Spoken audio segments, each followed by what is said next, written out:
Hi friends, welcome to my channel. எல்லோரும் எப்படி இருக்கீங்க? எந்த எக்ஸாமுக்கு ப்ரிப்பேர் பண்ணிகிட்டு இருக்கீங்க? வீடியோ போட்டே ரொம்ப நாள் ஆகுது.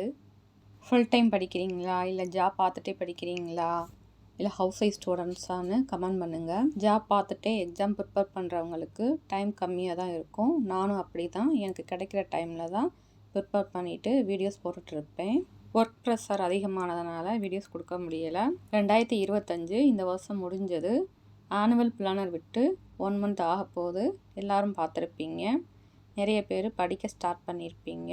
இன்னும் சில பேர் டிஎன்பிசி நம்பி படிக்கலாமா வேணாமான்னு குழப்பத்தில் இருப்பீங்க.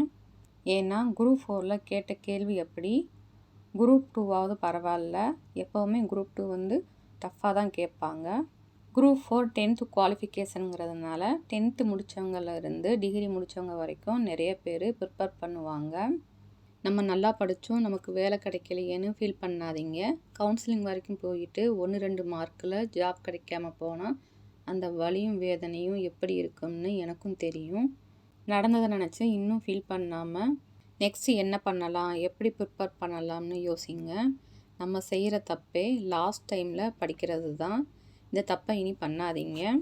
எக்ஸாமுக்கு முன்னாடியே நம்ம ப்ரிப்பேர் ஆகிக்கணும்.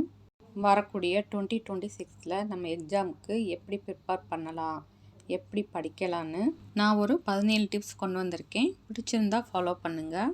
நீங்கள் எந்த எக்ஸாமுக்கு படித்தாலும் சரி, டிஎன்பிசிக்கு படித்தாலும் சரி, டெட்டுக்கு படித்தாலும் சரி, யூபிஎஸ்சி படித்தாலும் சரி, நீங்கள் எந்த எக்ஸாமுக்கு படிக்கிறீங்களோ அந்த எக்ஸாமுக்கான சிலபஸை ஒரு பிரிண்ட் அவுட் போட்டு வச்சுக்கோங்க.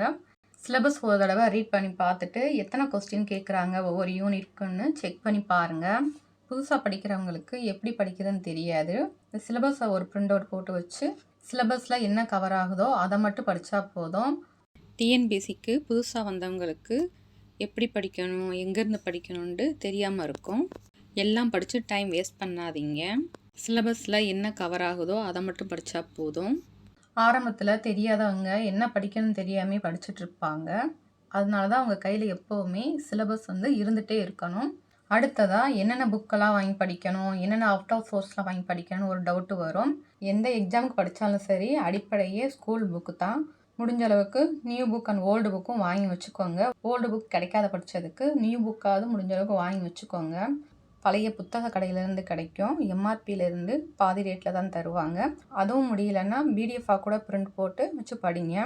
தமிழ் பொறுத்தளவுக்கு 6 to 12th வரைக்கும் கம்பல்சரி வாங்கியே ஆகணும். ஜிஎஸ்சில் 6 to 12th வரைக்கும் வாங்கி வச்சுக்கோங்க. மேக்ஸ் பொறுத்தளவுக்கு 6 to 10th வரைக்கும் வாங்கினா போதும். நிறைய பேருக்கு ஸ்கூல் புக் மட்டும் படித்தா போதுமான்னு டவுட்டு வரும். ஸ்கூல் புக் தான் ஃபஸ்ட்டு பேசிக்கே. இது முடிச்சுட்டு தான் மற்ற நம்ம அவுட் ஆஃப் சோர்ஸ்லாம் பார்க்கணும். ஏன்னா இப்போ நம்ம ஸ்கூல் புக்கை மட்டும் நம்பிட்டு இருக்க முடியாது. சிலபஸ் வைஸாக தான் நம்ம படிக்க போகிறோம். அடுத்ததாக புக்கு வாங்கிட்டோம், எதை படிக்கணும்னு உங்களுக்கு ஒரு டவுட்டு வரும். அதாவது லாங்குவேஜுக்கு இம்பார்ட்டன்ட் கொடுக்கணும். தமிழில் 100 கொஸ்டின், மேக்ஸில் 25 கொஸ்டின் கேட்குறாங்க. இது ரெண்டு மட்டுமே 125 கொஸ்டின் ஆயிடுது. அடுத்து ஜிஎஸ்க்கு 75 கொஸ்டின் கேட்குறாங்க. இது டோட்டலாக தான் 200 கொஸ்டின் வருது. தமிழுக்கு அதிகம் இம்பார்ட்டன்ட் கொடுத்து படிங்க. 100 கொஸ்டின் கேட்குறாங்க. முந்திலாம் 90-95 சாதாரணமாக போட்டு போவாங்க. இப்போ 80-85 அடிக்கிறதே பெரிய விஷயமா இருக்குது. தமிழுக்கு இம்பார்ட்டன்ட் கொடுத்து படிங்க. ஜிஎஸ்சில் இம்பார்ட்டன்ட் கொடுத்து படிக்க வேண்டியது economic and administration, Tamil Nadu history எல்லாம் இம்பார்ட்டன்ட் கொடுத்து படிங்க. அடுத்ததாக நோட்ஸ் மேக். நம்ம படிக்கும்போதே நோட்ஸ் எடுத்து வச்சுக்கணும். ஒரு லெசன் இப்போ 10 பக்கத்துக்கு இருக்குன்னா நல்லா ரீட் பண்ணி படிச்சுட்டு 1-2 பக்கத்துக்குள்ளே நீங்கள் நோட்ஸ் எடுத்து வச்சுக்கோங்க. லாஸ்ட் டைமில் உங்களுக்கு ரிவிஷனுக்கு யூஸ்ஃபுல்லாக இருக்கும். அடுத்ததாக ஏதாவது ஒரு மெட்டீரியல் வாங்கி வச்சுக்கோங்க. நீங்கள் படிச்சுட்டு அதை ரெஃபர் பண்ணுறதுக்கு உங்களுக்கு யூஸ்ஃபுல்லாக இருக்கும். நிறைய பேர் பார்க்குறதெல்லாம் வாங்கிக்கிட்டு இருப்பாங்க. அந்த மாதிரி பண்ணாமல் உங்களுக்கு எது பெஸ்ட்டாக தோணுதோ அந்த மெட்டீரியல் வாங்குங்க. நீங்கள் ஏதாவது ஒன்றை மட்டும் வாங்கி ட்ரை பண்ணி படித்து பாருங்கள். அடுத்ததாக ரிவிஷன் மஸ்ட்டு. டெய்லியும் படிக்கிறத நம்ம ஒரு 1/2 hour ஒதுக்கி டெய்லியும் ரிவிஷன் பண்ணி பார்க்கணும்.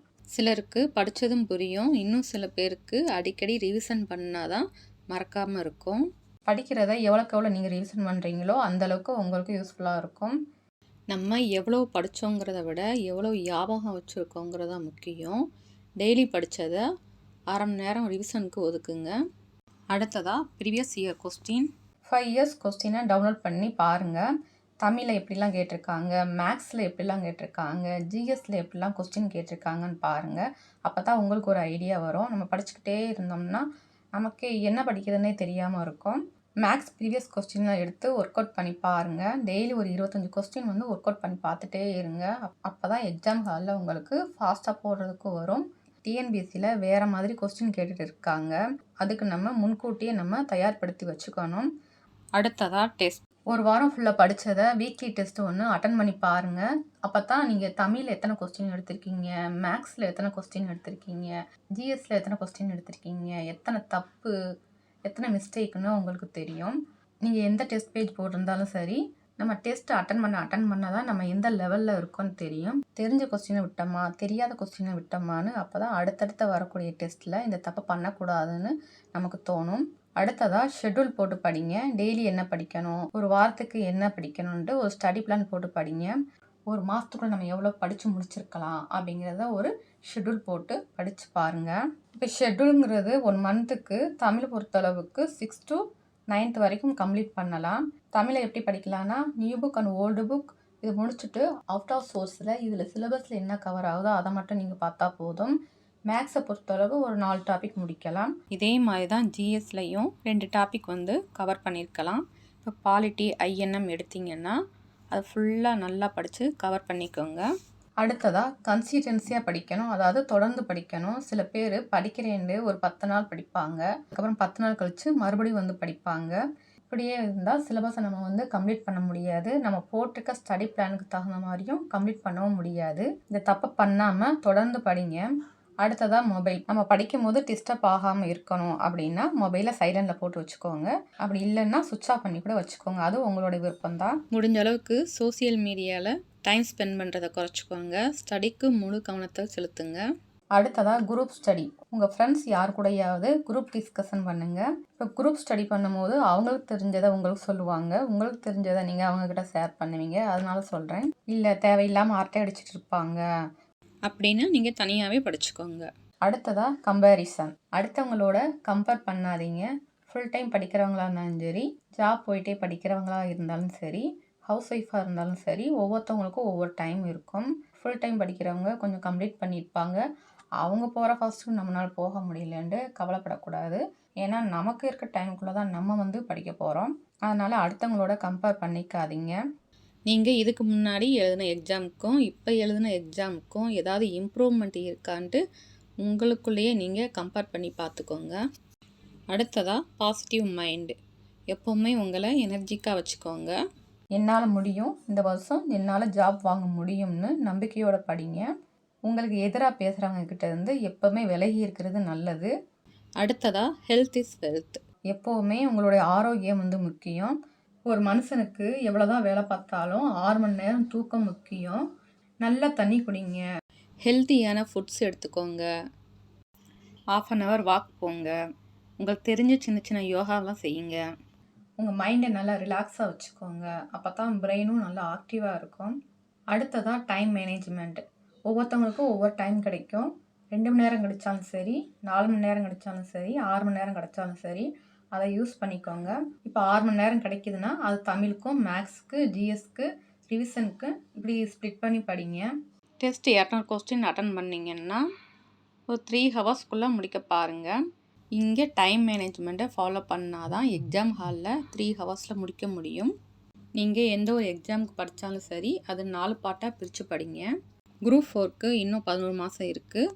அதில் ஃபஸ்ட்டு 3 மாதம் எந்த யூனிட்டில் அதிக கொஸ்டின் கேட்குறாங்களோ அந்த டாபிக் எடுத்து படிங்க.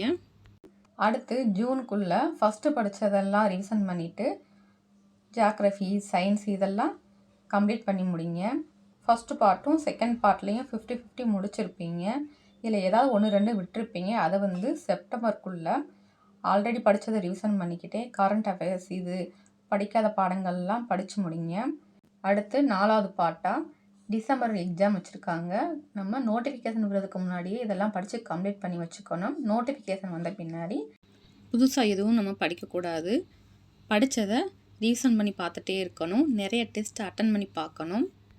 நம்ம எக்ஸாம் போகிறதுக்குள்ளே ஒரு 100 டெஸ்ட்டு கிட்டையாவது அட்டன் பண்ணி பார்க்கணும். லாஸ்ட்டாக டிசிப்ளின். உங்களுக்குன்னு ஒரு கோல் வச்சுக்கோங்க. அதை ஒவ்வொன்றா நோட் பண்ணி வச்சு டிக் பண்ணிவிட்டு வாங்க. இதை ஆர்மி ரூல்ஸ் மாதிரி நீங்கள் ஃபாலோ பண்ணி பாருங்கள். டிஎன்பிஎஸ்சி வெப்சைட்டில் வாரத்துக்கு ஒரு முறை செக் பண்ணி பாருங்கள், ஏதாவது நியூ அப்டேட் பண்ணியிருக்காங்களான்னு. நான் சொன்ன இந்த சின்ன சின்ன டிப்ஸ் எல்லாம் ஃபாலோ பண்ணி பாருங்கள், உங்களுக்கே மாற்றம் தெரியும்.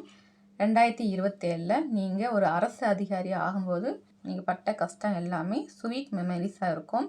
வாய்ப்புக்காக காத்திருக்காதீங்க, வாய்ப்பை நீங்கள் உருவாக்குங்க. இந்த வீடியோ உங்களுக்கு யூஸ்ஃபுல்லாக இருக்கும்னு நினைக்கிறேன். தேங்க்ஸ் ஃபார் வாட்சிங்.